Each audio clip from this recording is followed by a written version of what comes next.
Hey everyone, Eddie Campos here with REMAX Preferred Associates. It's Coffee with Eddie, episode 81. And today we're speaking with Daniel Miller with TransAmerica Financial, and we're talking about the seasoned investor. And if you're somebody who's paid attention to the market historically, you might be hearing a word that is a little too familiar, and that's recession. And we're talking about what you should probably be doing to prepare yourself.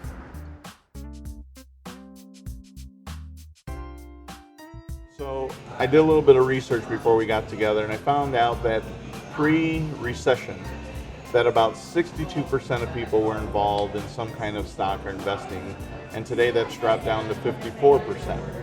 So now there's this talk about another recession possibly coming our way. If I'm a seasoned investor, what should I be looking for? What should I be aware of? I think if you're a seasoned investor and you've lived through some of those periods of great growth, historic growth, and periods of great loss and historic loss, I think now would be a time to be looking at what you have and making sure that you are adequately and accurately positioned for what could come. You know, we're in the longest bull market we've been in as a country. That's a fact, not an opinion. Right. It's gone 2 times higher than any other previously. And traditionally, after this amount of time, there's been some sort of correction. Recession is 20% or more.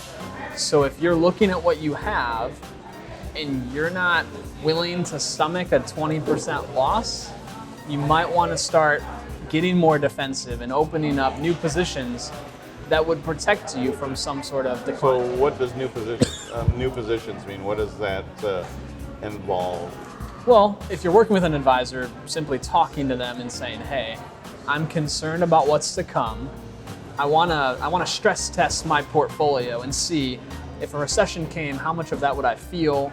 If it didn't come, how much of the continued gains would I capture? So just simple testing. Most advisors have some software or different analysis tools that they can use to kind of give you a range of, hey, if the market was down 20%, this is what you would feel. Right. If it was up 20%, this is what you would feel. Are you comfortable with that range? Right. If you don't have an advisor and you don't have access to those kinds of tools with maybe a 401k at work or other independent investments that you manage, I would encourage reaching out to one and say, hey, will you give me a range of what could happen and maybe offer some specific solutions for my portfolio? I would encourage that. So from a naive perspective, does this kind of talk influence what happens to the market? So if everybody's looking at the recession that possibly will happen or not happen in the next 6 months or next 18 months, does this kind of talk influence the market to the point where everybody starts to think, oh, I should sell? What would happen if no one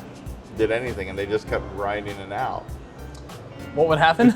I think we would see continued growth. I mean, already in the last 12 to 18 months, we've seen moments where certain events in our world triggered a sell-off.